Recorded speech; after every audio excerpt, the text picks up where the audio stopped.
we are online. Okay, perfect.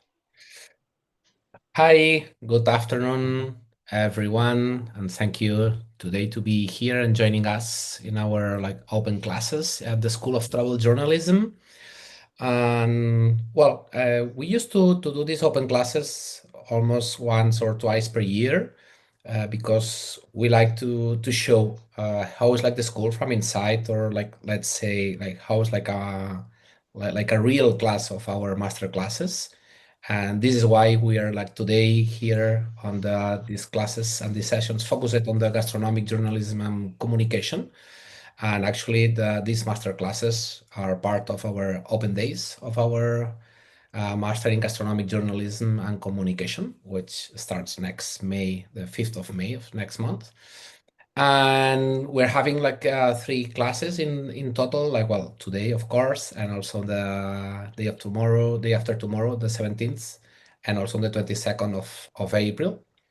And well, my name is Daniel Murillo. I'm a pleasure to welcoming you on these open classes. And before we begin, I would like to invite you to all of you to use like the chat.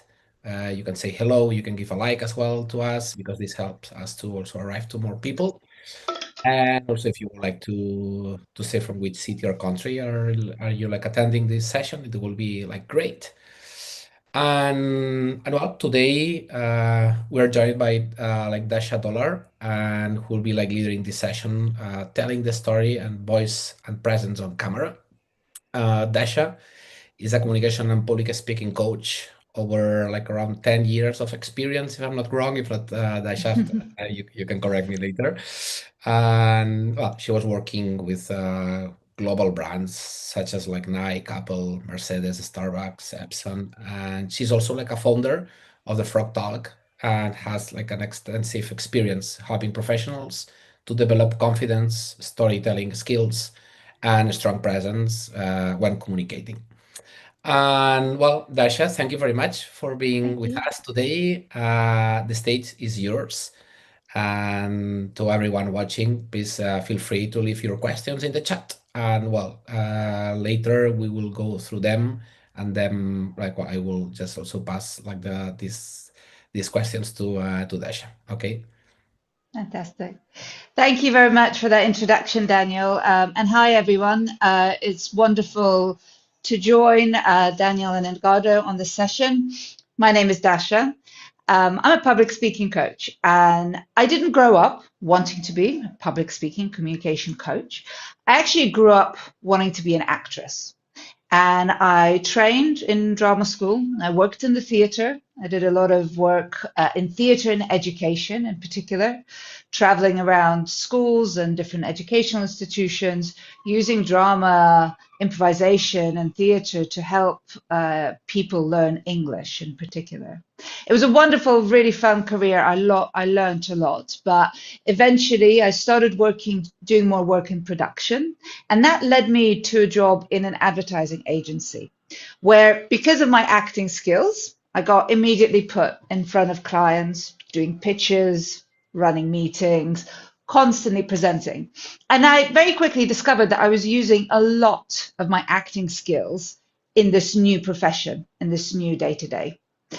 So that gave me the idea to become a public speaking coach and to start training people in these skills. Along the way, I got really interested in the psychology and neuroscience behind fear of public speaking, which eventually led me to do a master's in psychology and neuroscience of mental health, which allowed me to understand how I can help people not just have great presence and storytelling skills, but also how to deal with the nerves that might be associated with public speaking and how to help manage anxiety and develop different coping strategies for managing that anxiety. But today's session, we are going to focus specifically on some really core fundamental skills around telling a story on camera. And we're going to be looking at it. We're going to be looking at everything apart from the words. So we're going to be focusing on all the other tools you have available when it comes to telling your story, because the words are only a fraction of the story you tell. And it's only a real small part of communication. Now, I now have two children who I regularly take on holidays to France because my family lives in France. My parents live in France, quite close to a beach. So it's a great place to go for a vacation. Now, my children, for reasons of their own, don't want to learn French. They seem to prefer Spanish, so they're studying Spanish at school. But they still spend a lot of time in France, particularly on the beach. And it's really interesting to watch how they communicate successfully with a bunch of other children that don't speak the same language. And I remember one time where we came to the beach and there was a big group of children building some incredibly complicated, some sort of dam system with rocks and sand and they were all French. And yet my children managed to get involved and make friends with this group without sharing a single word of the same language. And they did that through the way they communicated, through body language, through facial expression, through sounds. And if you watch children communicate in particular, you can really see how actually words are just a fraction of how we communicate with each other and how we tell our stories. And how we use our voice and how we use our body is just as important in creating that story. So, as I said, we've got three main tools in our toolbox when it comes to storytelling apart from words. First and foremost, we have our breath. Then we have the voice itself. And then the voice lives within our body. So we have the body language. So starting with the voice, when it comes to forming the sound of speech, there are three key components, parts of our body that we use to form that sound. The first thing we actually do when we decide to speak is that we breathe in, because we then always speak on an out breath. You could try to speak on an in breath, but you sound really weird if you try to speak on an in breath. Breath in voice is what gives us power. It gives your voice power. It supports your voice. It helps make your voice sound broader, sound fuller, sound more interesting. But the other reason breath is so important in voice is that actually breath is the way we can manage our nervous system and manage our anxiety and manage our nerves. So if you think about our nervous system, it's actually a little bit like an iceberg. So you have the somatic part nervous system, which is the part that you're aware of. So this is all the conscious things we do, like move our hands, or the conscious thought process we have. This is all part of the somatic nervous system. Now there's a whole other nervous system, which is called the autonomic nervous system. And this is the system that generally is just responsible for keeping us alive and keeping our body running. It's responsible for things like our breath, our heartbeat, our temperature, all of these activities that happen in your body, but you're not even aware of. The other thing the autonomic nervous system is responsible for is our reaction to stress or danger.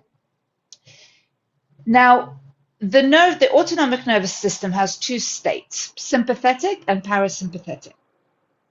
When we are in parasympathetic state, we are nice and relaxed. We are not stressed. We are not nervous. We are what's called resting and digesting. It's called rest and digest. It's kind of the state we're in when we're nice and relaxed. As soon as our body or our mind perceives a threat or a stressor, we will go into sympathetic nervous system. And sympathetic nervous system is what's colloquially known as the fight or flight instinct. It's when our body goes into that state of our heart rate going up, our temperature rising, our breath being a bit short. And it's all essentially doing is preparing your body to fight or flight because your brain has perceived a danger. Now, this is a great natural reaction if you do need to run away or fight some sort of danger. Unfortunately, it's not the best reaction when you're faced with a camera or you're faced with an audience. Now, unfortunately, our brain doesn't really know the difference, and it has the same kind of mechanism or reaction for both situations. So quite often that those nerves that you feel, that anxiety, that shortness of breath, when you feel a bit warm, when you feel those sweaty palms, your heart rate going up, when you're faced with a camera or you're faced with a stressful situation, that's just your body going into fight or flight. And the only thing you control in your body at that point is your breath. And your breath is a bit like a lever. So if you take control of your breath and you deepen your breath and you start to use your stomach breath, it helps to regulate that nervous system. And it sends a signal to your body that it's okay. We don't have to be in fight or flight. We don't have to run away. We can relax.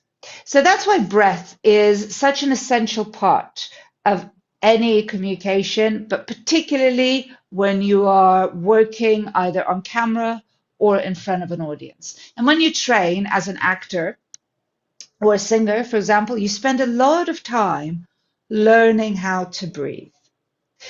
So if we go back to the voice, you remember we take a nice deep breath in, and then as we breathe out, the breath hits our vocal cords. The vocal cords sit in your larynx. They're two pieces of flesh that sort of sit apart when we're not speaking. But when we decide to speak, they come together a little bit. The breath hits them and they begin to vibrate. It's sort of like a string on an instrument. And the only thing you control with your vocal cords is then the pitch of your voice. So you go really high or you go really low. And by lengthening or shortening your vocal cords. Again, it's like a string on an instrument. Now, this sound then travels into your facial mask. And your facial mask then acts as a resonator and creates the sounds that form speech. So the shapes you make with your tongue and your teeth create the sounds or the meaning of your speech. So if you think about breath as what gives your voice power, diction is what gives your voice meaning. And diction can be really affected by nerves and by stress. And it's really important to work on your diction and to have clarity when you speak, whether you're speaking in front of an audience or whether you're speaking on camera. Now, we know how the voice is formed, but beyond the voice, just the voice, we also have 3 different levers that we can use within our voice to tell the story or to change the meaning of what we're saying. So the first one is pace. I guarantee that most of you probably speak too quickly when it comes to public speaking, whether it's on camera or in front of an audience. And this is, again, a natural mistake that majority of people make. Partly it's to do with nerves. Partly it's just to do with lack of experience. Partly it's just the energy. You have that nervous energy and it takes you and you start speaking too quickly. The problem is if you're speaking too quickly all the time, you lose your audience's attention. You lose your audience's engagement because they might not be able to follow or understand what you're saying. So it's important to watch your pace and slow your pace down and also use pauses where it's important because that will vary your pace and keep your audience engaged. It also has the added benefit of actually giving you time to think through what you're saying next. Because again, guess what? If you're speaking too quickly, your brain is not going to catch up with your mouth. So it's important to vary your pace and to slow it down. Now, the second lever that we have is the pitch and inflection of our voice. Again, a really common mistake that people make when they speak in front of a camera or they speak out loud, is that they don't vary their pitch or inflection, and they end up being very monotone and they don't really go up or down. And again, that means your audience isn't engaged, because pitch and inflection, varying pitch and inflection, helps your audience understand what you're saying. It helps them focus their attention. It also means it's easier for them to pay attention, because the way attention works in our brain, if something is monotonous and follows the same pattern, we don't focus on it anymore. We can follow that pattern, and our brain likes to pay attention to things that are varied or might be unexpected or unusual. So that's why varying your pitch and inflection is really important, to create those ups and downs as you're speaking. And then the final lever we have is tone. And this is the tone and emotion you bring into your voice, because you can create an atmosphere just by using your voice in a very different way. You can be very, very softly spoken, or you can have a really hard and excited and powerful tone. Again, it creates a totally different picture with potentially using the same words, but just varying your tone. What do I mean by pitch, tone, inflection, and pace? So let's take this sentence. It's a really simple sentence.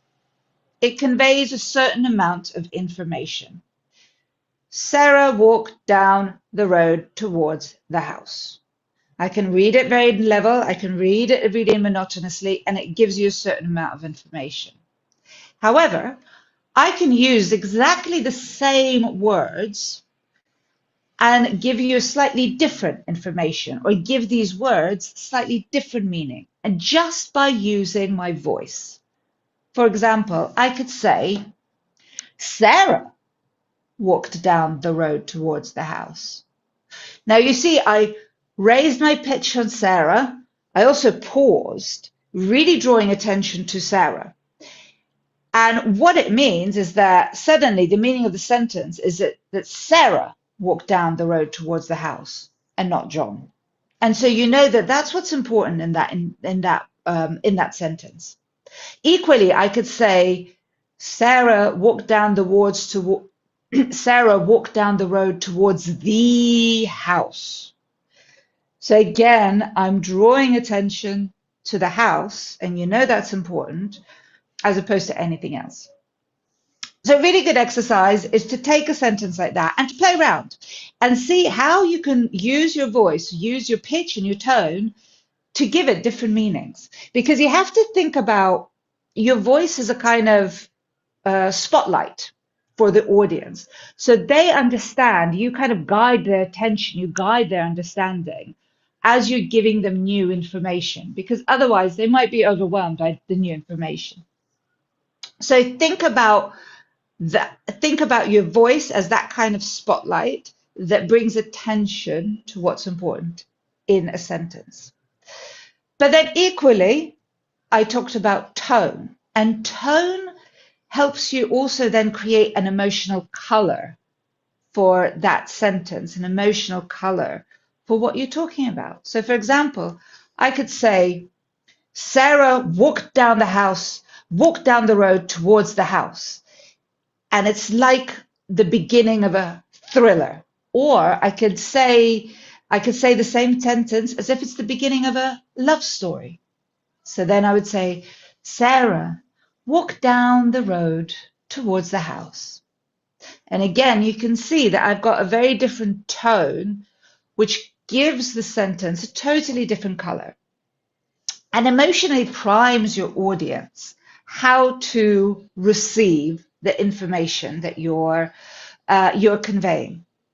So think about how what is the feeling you want to create? What is the feeling you want to create in your audience with your videos? And make sure that's coming through in your tone, and you're matching your tone and you're using your tone for that feeling. And the most natural way to do that is to actually make sure that you are emotionally connected to what you're talking about. Because if you are emotionally connected to what you're talking about, your audience is going to mirror your emotions. They're going to get engaged in the emotions of your story. So they are going to mirror your excitement about something, or how your joy about something, your focus on something. Make sure that comes through in your story. And one of the ways to ensure that you're doing that is actually making sure you are not reading off a script. Because what happens when people read from a script, they disconnect emotionally from what they're reading. And quite often their voice will fall into very monotonous da da da da da da da da da, and they lose your audience. So whilst it could be tempting to use a script because you're recording something on camera, I can always tell when somebody's read off a script, because there's a change in the voice and there's a bit of disconnection. And as soon as you disconnect emotionally, your audience is going to disconnect emotionally, and they're not going to be involved in the story. Now, as I said, the voice doesn't just live alone. Um, it's also a big part of communication is non-verbal. It's all about the body language and your facial expression. And again, the focus is not to try and emulate a certain type of body language, but it's to be aware of what happens to your body, particularly when you're nervous, or when you're trying to record yourself on camera, or you're trying to talk in front of an audience. And one of the things we talk about in acting, which is part of when you're looking at a character, is something we call status. So when in acting, when you first look at a character and you're looking at that character in a particular scene, be it on camera or in the script, you think about what their status is. And the status isn't necessarily about socioeconomic status, it's more about emotional status and emotional relational status with whoever they're in a scene with. And this status is then communicated through body language just as much as through the voice, not just through the words. Now, I when I started working more in public speaking and helping people focus on public speaking, one of the interesting concepts I came across is this idea of embodied cognition. And I found it really interesting because it linked to body language and status on stage for me. Now, embodied cognition is this idea that not only do our emotions go from inside out, so if we feel a certain way, we will express it through our body language. Our body language can affect our emotions. So if we put our body into a certain posture, it can make us feel a certain emotion. So, for example, I'd like you all to just cross your hands in front of your body. And then just collapse your posture, collapse your shoulders, and look down. And just stay in that posture for a moment or so. And just really register how that makes you feel. I bet you're starting to feel a bit lower energy. You're starting to feel a bit lower mood. And that's because I've put you into a lower mood, kind of small, closed body posture. Now, equally, if you now sit up, you straighten your shoulders, you lift your head high, and just see how that's starting to adjust how you're feeling. Again, you're going to start to feel a little bit more confident, a little bit more like you're filling up space. Maybe your mood is going to start to go up a little bit. And this is this idea of embodied cognition. Now, this idea is popularized very much by Amy Cuddy in a TED talk about 10 years ago. There's a link to this TED talk, so you'll have these slides post this class. You can have a look at it. It's a really, really interesting TED talk about it. But she in the TED talk, she talks about this concept of power poses and using power poses and staying in these power poses to help you feel more confident. And what was really interesting when I came across this is it made me think back to status on stage and what we used to do in acting, because that was a way into the emotional world of a character, was to think about their body language. Now, why is this important for you, for being in front of a camera or being in front of an audience? Well, there's two sides to it. First of all, you want to appear relaxed and confident and in control when you're on camera, because if you're relaxed and confident and in control and you know where you're going on camera, your audience is going to follow and also feel relaxed and confident and in control. But equally, it can help you. Understanding your body language and understanding body language cues can help you feel more confident and understand how your nerves might affect your body. And none of these cues that I'm going to share with you now are going to be rocket science. You're all going to be familiar with them. We all know these, but it's the first thing that gets affected when we might not be feeling very confident, when we might be feeling a bit nervous or anxious. The first one is your posture. When we are confident, when we're in control, our posture is usually straight, or we might even tilt back. Versus when we don't feel confident, when we're nervous, we tend to tilt forward. We collapse our posture. The other one is our body position. We tend to open our bodies when we're feeling confident and in control, versus closing them when we're not feeling confident. And actually, when we do that, when we cross our arms in front of our stomachs, what we're actually doing is we are protecting our vital organs, because this is a very weak area, kind of easily damaged area of our body. So we're putting our hands there, we're putting our arms there to protect it instinctively. The third one is gestures. When we are calm and in control, we have slower gestures with intent, versus if we're feeling nervous, we can have very fast and erratic gestures, which can, on camera in particular, be very, very distracting.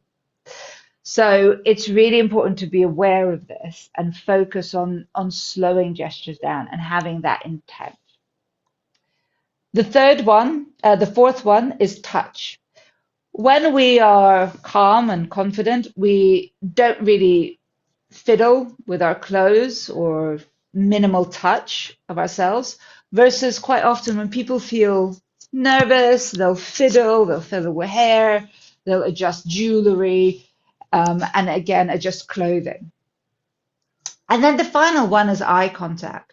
Eye contact is incredibly important. When we are feeling in control and steady and confident, we will give steady, regular eye contact versus not really giving any eye contact or looking at the camera. Obviously, when we are presenting to a camera, we make eye contact with the camera, and the camera is our person, the camera is our eye. But when we're presenting in person, equally, it's important to make sure you're continuously giving that eye contact so people can connect with you, connect with your story, and connect with you emotionally. Now, like I said, none of these things are rocket science. We're all aware of these things. We all know these things. But it's the first thing that goes when we feel nervous or we might feel a bit anxious. So it's important to have this as a kind of internal checklist And focus on one thing first. Focus on your posture initially, and then on your body position. Notice what happens. If you're feeling nervous, check. Are you collapsing your body? Are you crossing your arms? Are you moving too much? And adjust that. It's not about trying to be completely still and rigid. It's about being natural on camera more than anything. But it's about just being aware what might happen to your body and adjusting it to make sure you're coming across as confident and in control. But equally, it can help you feel more confident and control when you start to adjust these things. Now, all of these things that I've just covered are incredibly important, whether you're presenting on camera or you're going on stage. And one of the things actors and singers will always do when they're working is they will do a physical warm up that helps them connect with their breathing. It helps them warm up their diction, which is incredibly important for the meaning for your speech, and it helps them connect with your body, with their body. So now I am going to take you through a warm up, a really simple warm up that can help you prepare. So I am just going to stand up. Apologies, I'm just lifting my laptop so I can do this standing up now. So I'd like you all, if possible, if you're in a private place, in your room or something in a private office, I'd like everybody now to stand up. And make sure you've got some space around you because we're going to be doing some moving in a minute. But the first thing we're going to do is actually focus on our breathing. And we're going to connect and warm up our breath first and foremost. So first of all, I'd like you to make sure your feet are shoulder width apart. Okay, so you're nice and planted, you're nice and even, weight equally distributed between both feet. Now, I'd just like you to check your posture. Make sure your back is nice and straight and your shoulders are down. So you've got access to that maximum lung capacity. Now, I would like you to put your hands on your stomach. So put your hand on your stomach above your belly button, and then put your other hand on your upper chest. And now just close your eyes and start to focus on your breathing. Breathe in through the nose and out through the mouth. Try and deepen your breathing and see what happens with your body. See if your upper chest moves or your stomach moves as you breathe in. If your upper chest moves, try and take a deeper breath into your stomach so your upper chest stays still, but your breath is going into your stomach because that's how you get access to that big, full, maximum breath. So keep your eyes closed, focus on that breathing, focus on sending that breath down to where your hand is. And now I'm going to count you in and out. So you are going to breathe in for 4 counts. You're going to hold for 4 counts. And then you're going to breathe out for 6 counts. Hold for 4 counts and then repeat. Don't worry, I'm going to count you in and out so you don't have to kind of worry about counting in your mind. Just focus on your breath. We're going to do 3 breaths like that. So everybody, please close your eyes, breathe out, and breathe in. 2, 3, 4. Hold. 2, 3, 4. And breathe out. 2, 3, 4, 5, 6. And hold. 2, 3, 4. Breathe in. 2, 3, 4. And hold. 2, 3, 4. And breathe out.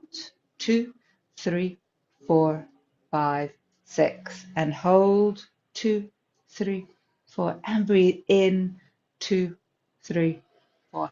And hold. 2, 3, 4. And breathe out. 2, 3, 4, 5, 6. Excellent. That kind of breath with a slightly shorter in breath and then a longer out breath is really good for focusing the mind. So doing these breaths, that breath for a few minutes is a really good way to start your warm up and to start getting you into that right headspace.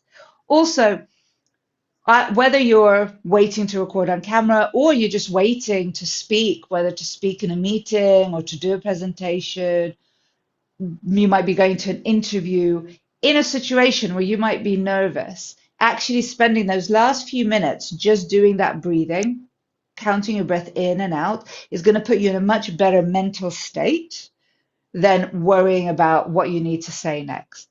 And also, it has the added benefit of connecting you to that deeper breath. So that will then help your voice have much more power.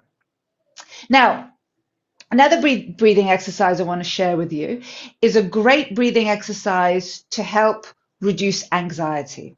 And this is a really good breath to do when you have those moments where you just feel completely overwhelmed by this like wave of anxiety or nerves. And this is a really good way to anchor yourself. So again, you're going to take a nice deep breath in into your stomachs as much as possible. And when you feel that you can't take on any more breath, you're going to take one more sip of air. You're going to go one last breath. And then I want you to breathe out as slowly as possible on a hiss. So you're going to go, and it's like you're trying to let air out of a balloon really, really slowly.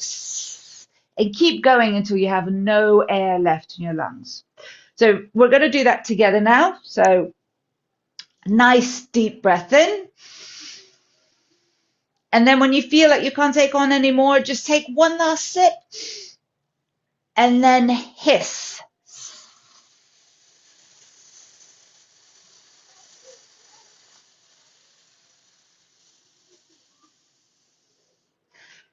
Excellent. Doing 2 or 3 of those breaths, again, will just help you really quickly calm down and feel much more anchored and grounded when you have that initial wave, a wave of stress, a wave of anxiety, wave of nerves. Now, we've warmed up the breathing. The other area now to warm up is our diction. Diction is incredibly important, whether you are speaking on camera or speaking in front of an audience. And one of the questions I get asked a lot when I coach people is about accents. And a lot of people might worry about accents, their accent, if they're speaking in English, for example, or in another language. And I think accents are wonderful, and it's more about making sure that your diction is clear, because it's about making sure people understand you. So there's a clarity of diction, but it's not about changing your accent, but it's just making sure you're very clear on those consonants in particular.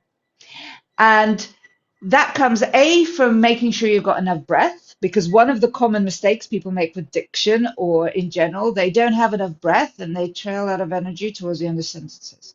So they might start really strong at the beginning of the sentence and then they just run out of breath and kind of energy, and we don't understand what you're saying. So the areas that get particularly affected by stress or anxiety or just not worked enough when it comes to diction, first of all, it's our jaw.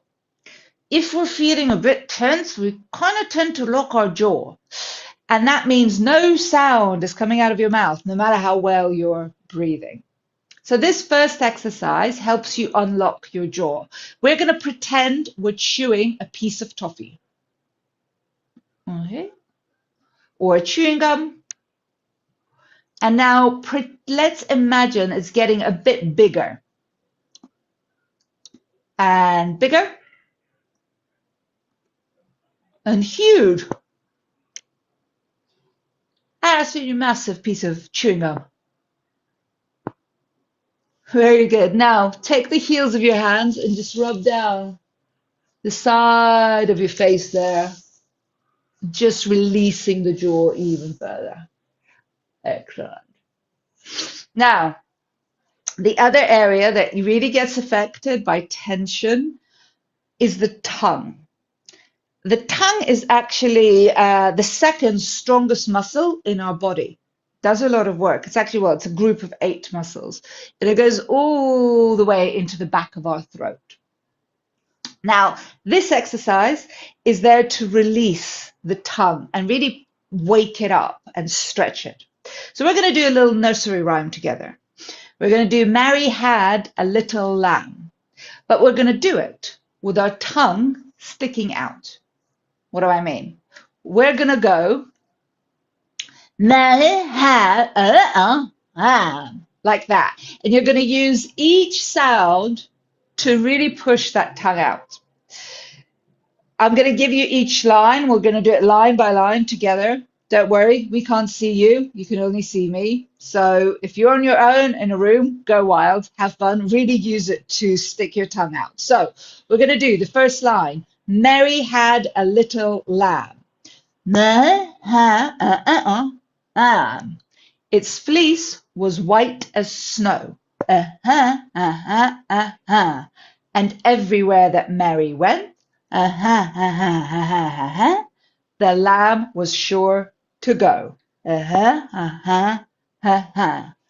Excellent. Just notice how that makes you feel, how it feels like your mouth has so much more space in it and your tongue's much more awake. Now, the final exercise we're going to do for the mouth is a tongue twister.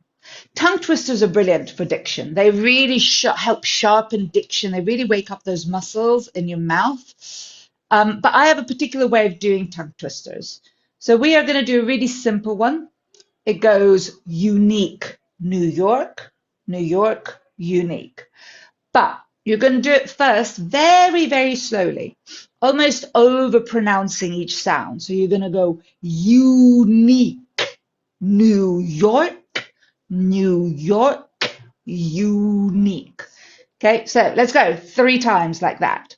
Unique, New York, New York, unique. And again, unique, New York, New York, unique. 3rd time, unique, New York, New York, unique. Excellent. Now let's go 3 times fast. Unique, New York, New York, unique, unique, New York, New York, unique, unique, New York, New York, unique. Excellent. So doing tongue twisters that way, slowly first, it gets it into your muscle memory. And then it's easier to speed up.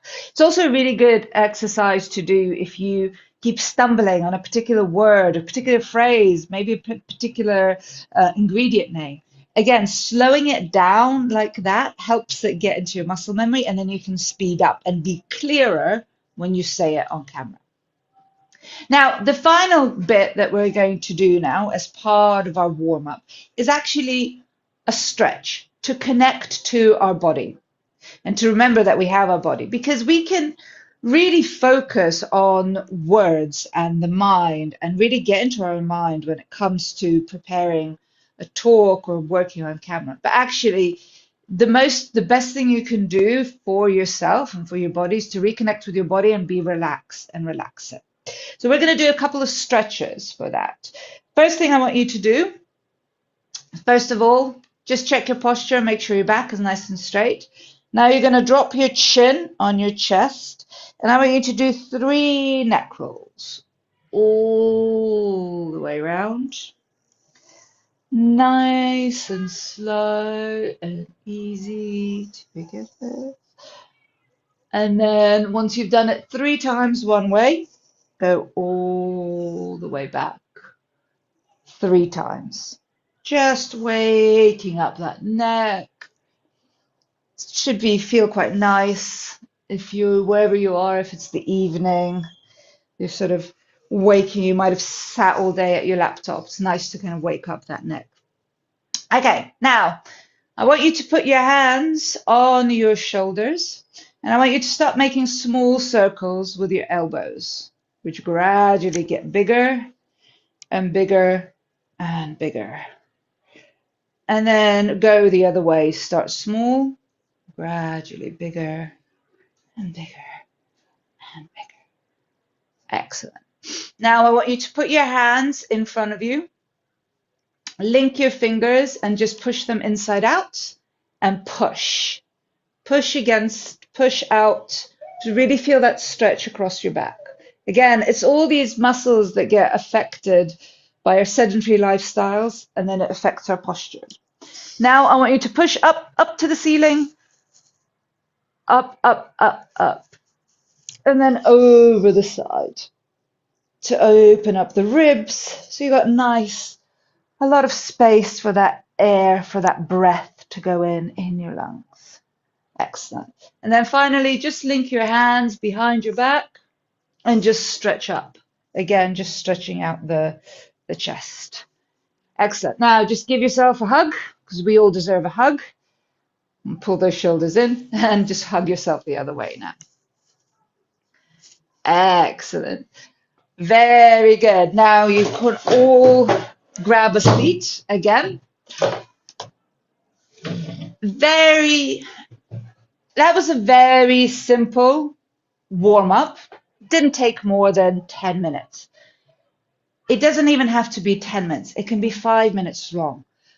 But anything like that can just really help you be much more physically prepared, but also mentally prepared for when you're about to step in front of a camera or step in front of an audience. Now, find a routine that works for you. Everybody has their favorite exercises. Everybody has their favorite breathing exercise that particularly works for them. It can really help because it's mental preparation as well as physical preparation. But always make sure you're doing some breathing. You're doing some exercises to wake up your face and wake up your diction. And then you're doing some stretching and you're doing some something to do with the body.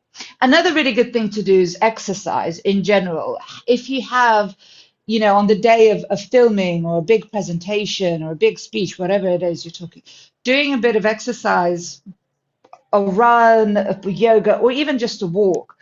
Again, it helps connect with the body, it helps wake the body up, but also helps you deal with some of the stress and some of the adrenaline, getting some of that adrenaline out of your body, just to feel much more in control and much more focused.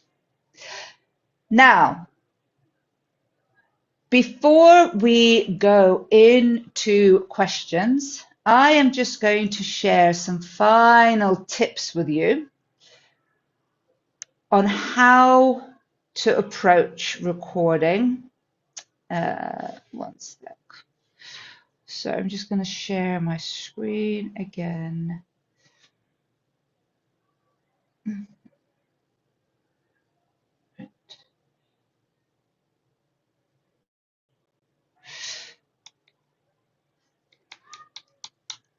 So my top 5 tips when it comes to recording any online content, any online video content or audio content for that matter, if you're doing some work in podcasts or anything like that. So first of all, I've already said it, but it's so important. I've put it on a slide, so you know it's important. Do not read a script out loud. Do not write down a script. Do not read a script. It's going to affect your voice. It's going to affect how you sound. It's going to disconnect you emotionally.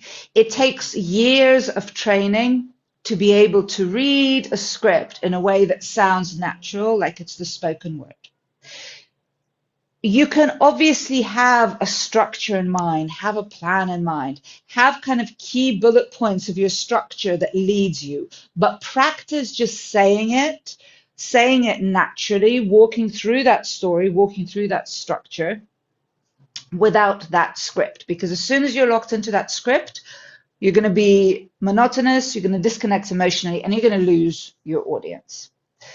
Second tip, it's not about perfection at all. And some of the most interesting things you can see in a video, some of the most interesting stories are actually about those happy accidents. It's about those kind of natural imperfections. So don't feel like it has to be polished, it has to be perfect. It's more about being natural and being you, and being energetic. And that's what's also really important. Your energy, the energy you bring, is infectious. And the energy you bring, your audience is going to feel. And you have to realize the camera dampens your energy. The camera dampens you. So the way you might be feeling like, oh, I'm coming across really energetic on but actually when we look at you on camera, it reduces that energy. So it's almost, think about exaggerating your energy a little bit when you're on camera, dialing it up, dialing the volume up, because then it's going to come across and it's going to reach your energy. It's going to reach your audience. I am a lot more animated and energetic right now than I would be if I was just sitting having a conversation with you face to face. And that's to do to make sure that that energy comes across the camera. So really focus on that and make sure your energy is there and it's infectious. The same goes for your emotions. Be emotionally connected. Be emotionally connected to the story you're telling, because your audience is going to mirror that emotion. As soon as you're emotionally disconnected, your audience is not going to care. Nobody cares. So make sure you're really emotionally connected to what you're talking about. And then the final one, again, eye contact. It's important to have that eye contact, with the camera, and to think about the camera as a person. Speak to the camera as if it's a person, rather than trying to imagine a huge audience. It's about having that conversation with that camera, because then that is going to come across as more natural and engaging for your audience than if you try to imagine actually your whole audience behind that. So thank you very much for your time and for your attention. And I hope you enjoyed the warm up. And now you're feeling a little bit more relaxed and connected to your breathing. But we have some time for questions. So I'm just going to hand over to Daniel to give me some questions, which I think you can submit via the chat. Is that right, Daniel? Yes. Well, first of all, Dasha, thank you very much. It was like really interesting. I wanted to ask you like questions just to begin, and also like everyone who wants to like to make any question, feel free to write on the chat. And I wanted to ask you, I mean, from your experience, what is the biggest mistake that people make when they first start speaking on camera? I think the biggest mistake, that universal mistake, is speaking too quickly. That Okay. is a universal mistake. And it's not about, because I know people will have different paces of speech, and it's not trying to go completely against your natural space, but it's really important to slow down, because if you think about the information you're giving your audience is completely new. So Mhm. they need time to process that information. And if you're going too quickly, they stop having processing time. And as soon as they stop, then they stop engaging with what you're talking about.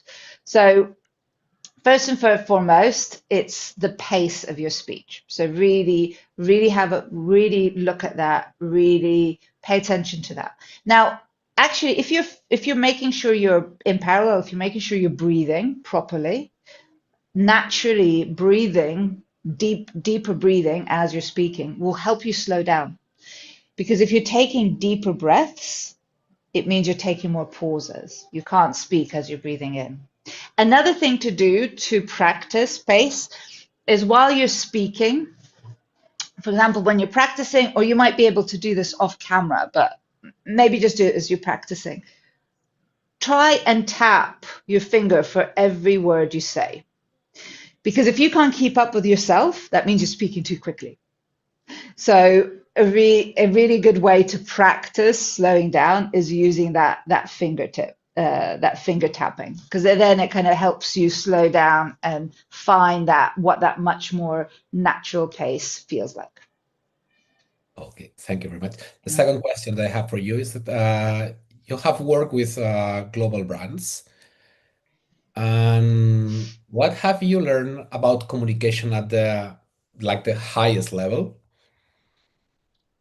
Do you know, it's the highest level, whether it's the highest level or the lowest level, it's what wins is emotions, always wins. It's about connecting with the audience's emotions just as much as with the cognitive side, because people we are ruled both by our mind and by our heart. And if you're not connecting to one or the other, your communication is failing. So really, it's about making sure you're really, really connecting on an emotional level. And that, whether that's at the highest level or any kind of day-to-day communication, it's incredibly important. Okay. We have like a comment that is saying that why 3 minutes on camera appears to be the eternity. Sorry?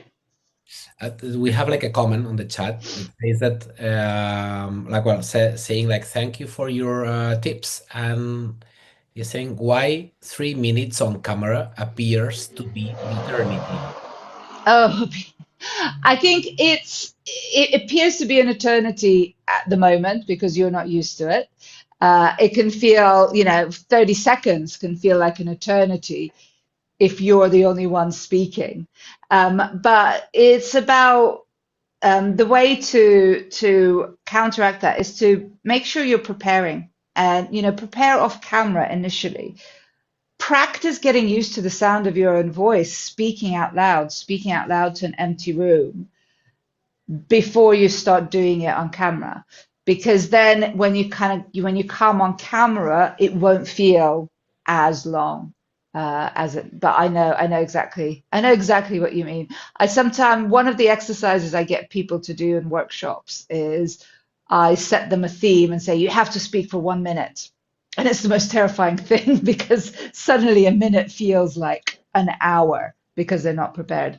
But focus on your preparation, and eventually 3 minutes is going to feel like it's not enough time at all. Okay, we have another question. Sorry, because the text is a bit small. Mhm. What do you think about the teleprompter? It helps, or maybe it's like giving you like any like even like any problems to you using it? Yeah, I think a teleprompter again, it's a skill using a teleprompter. It's something journalists develop, in TV and broadcast. They use a teleprompter, and it's really it it means that you run the risk of, again, just sounding monotonous because you're reading a text out loud. However, you can use a teleprompter that helps you, kind of prompt you kind of with the direction of your story and remembering some key facts, but it's always much more natural to deliver speech naturally rather than trying to read it out loud. Yeah. um, it's really, teleprompter is used, a lot of the time it's used in broadcast because they don't have time to prepare, they're feeding live news and things like that. So it's a kind of slightly different environment. But when you're trying to just tell a story on camera naturally, using a teleprompter will just affect your delivery. That's true. Thank you. And also, just like a comment from my side. Also, I believe that it's very different if you like live or if you like recording, because at the end you Mm. can pause and you can remove or you can do it again, of course. Yeah, exactly. But from my point of view, I think that the most important thing is that if you're like talking about something that you really like, that you're like really passionate, that you worked on this project, like talking about, for example, gastronomy or travel journalism, if you're like really talking about something that you did it, that you like, that you're passionate, that you love it, I believe also Mm, that spontaneous, like you're also like transmitting through the camera these yeah. all of these feelings, right? And this is like well, what a bit of thank you very much, like Dash again. I think that we don't have like more questions, and it was a pleasure to be. We have like one. Wait, we have one more. Should we always include subtitles to the video to ensure the message is 100% clear, as the accent might be tricky sometimes? Yes, yeah. I think subtitles are usually they're good because of just, and it's not just, it's less to do with the accent, but also it's to do with general accessibility, where people, these days people might be watching without sound on, depending on where the videos are appearing. So yes, as a general, it's just kind of basic hygiene for content, online content or video content to have subtitles on it. Okay, perfect. Yeah. Well, again, like Dasha, thank you very much for being here with us, the STJ. And again, I mean, if anyone of you like is interested in like having more information about our school or like the master in gastronomic and journalism that will begin next month, the 5th of May, I mean, I can be here also like in just a few minutes if you want to ask like any questions on the chat.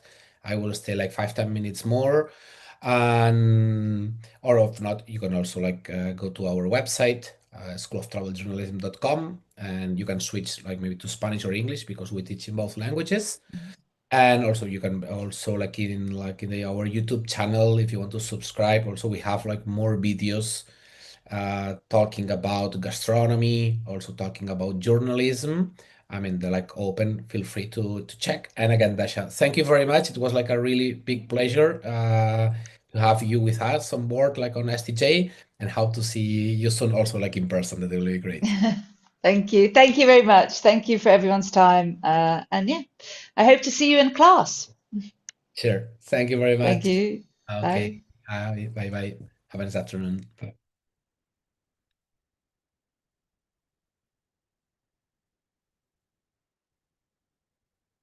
Well, we just left here like the link with more information about the master in gastronomic journalism and communication. And again, if some of you have like any questions, I mean, feel free to write here like on the chat. I will stay like 4 or 5 minutes more, just in case if you need anything else. And thank you again for being here.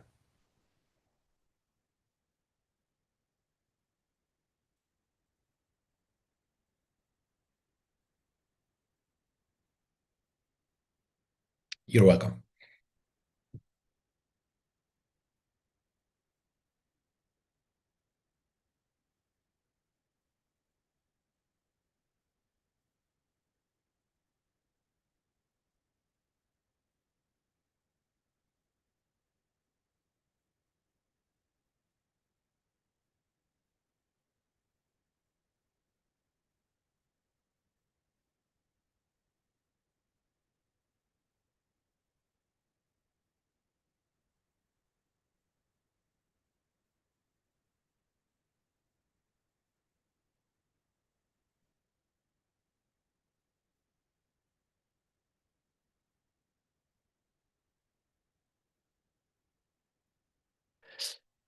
Hi, we have like well, two questions.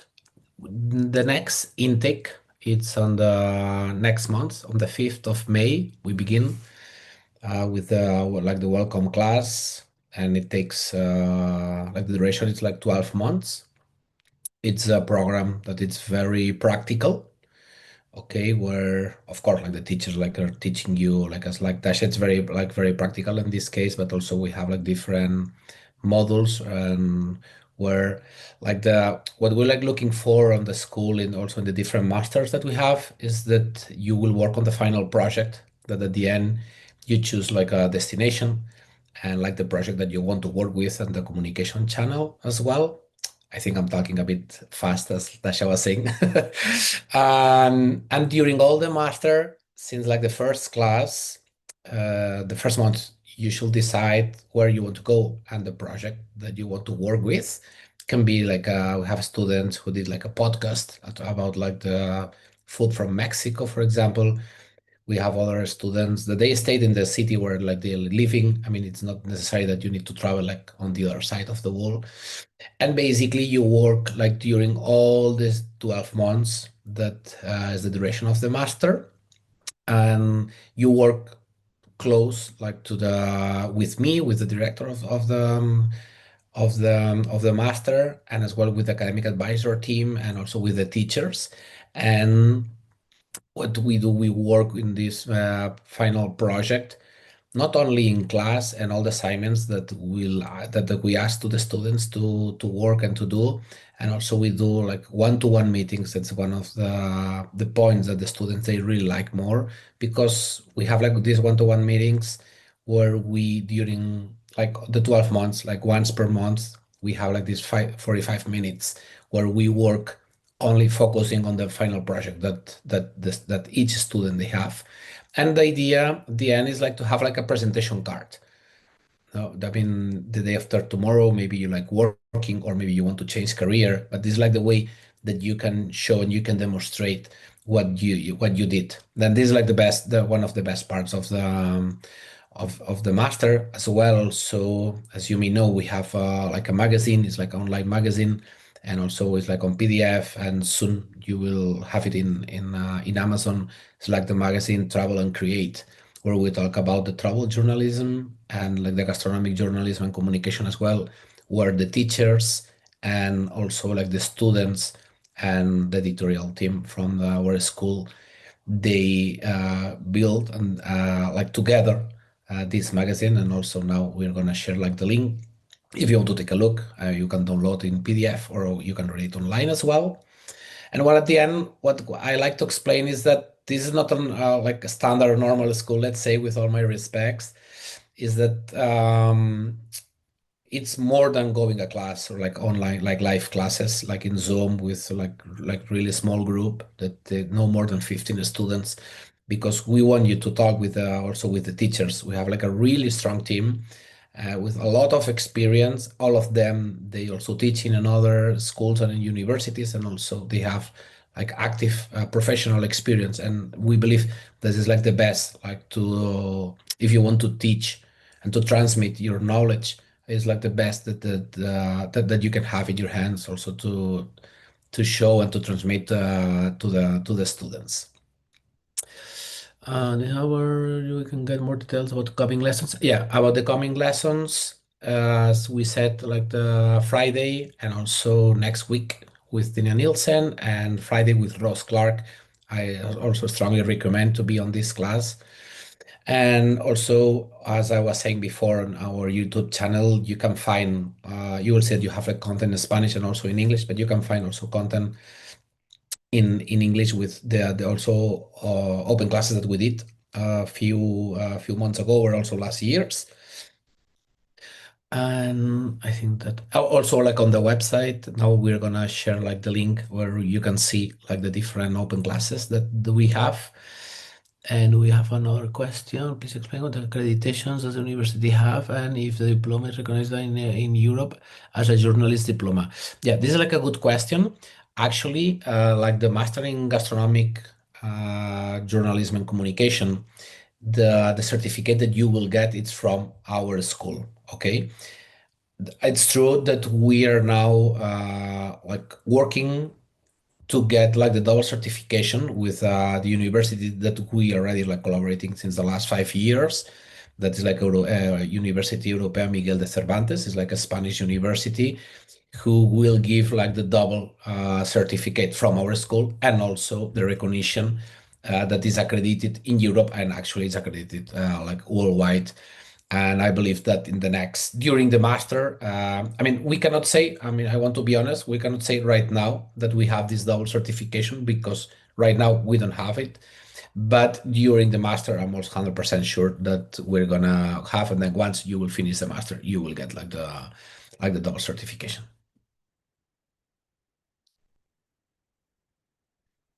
I don't know if you have another questions. Everything is clear.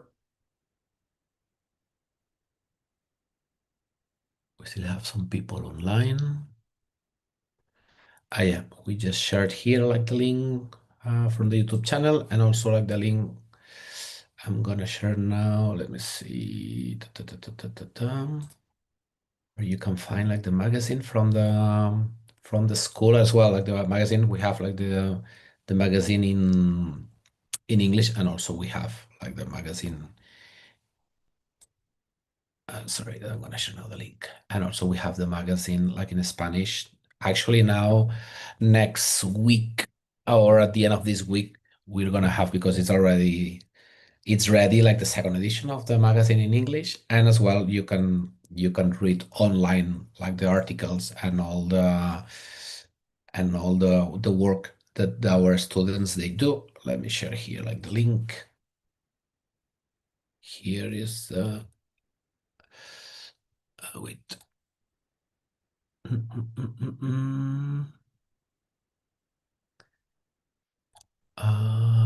Let me see. Or if like the team, if you can please share like the link from the magazine as well.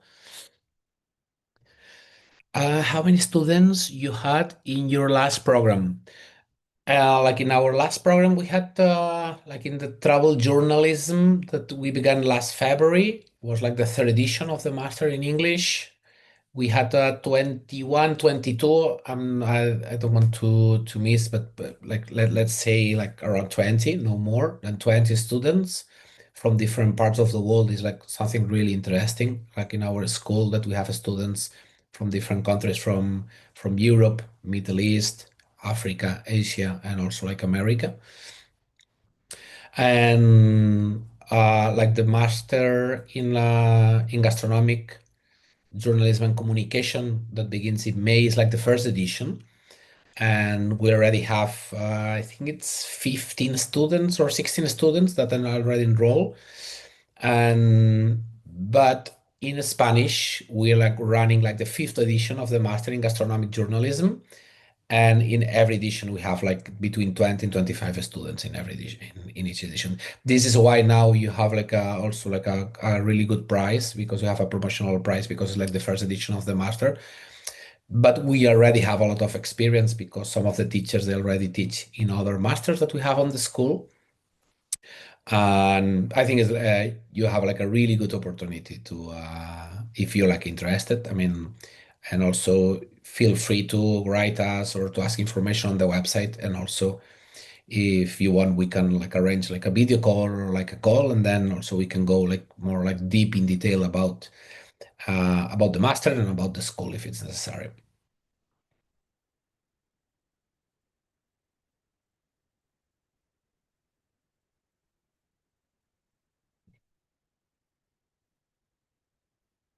You're welcome. No problem at all. If you ask information and like some of like the student advisor team they contact you, you can say to them that you were like on the open classes, and if you want also I can join the meeting, and then I can meet with you, and I can give you all the details that you need.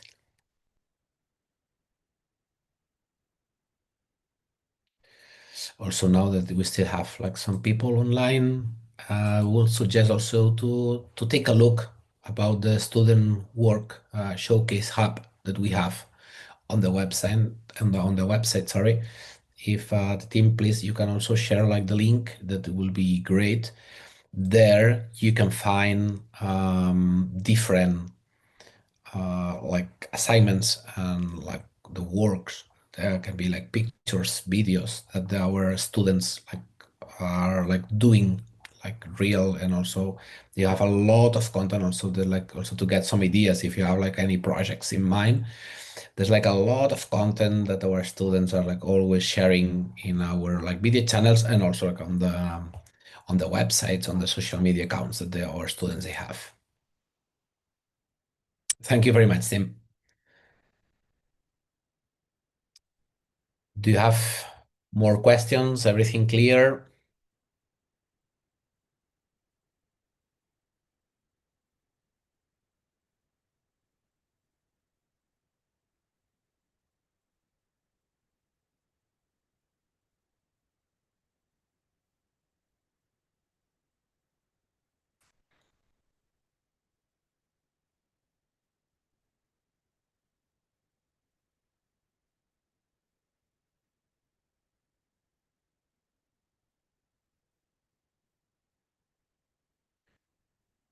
Okay, and then if everything is clear, we will leave it here. And again, if you need or if you want more information like about the school, you can visit our website, our YouTube channel. Also, I would suggest like to follow up on Instagram or TikTok, for example, that we share also like some interesting content. And like the next class, the next open class will be on Friday with Ross Clark. Thank you very much, and I hope that you enjoyed like the open class with Dasha.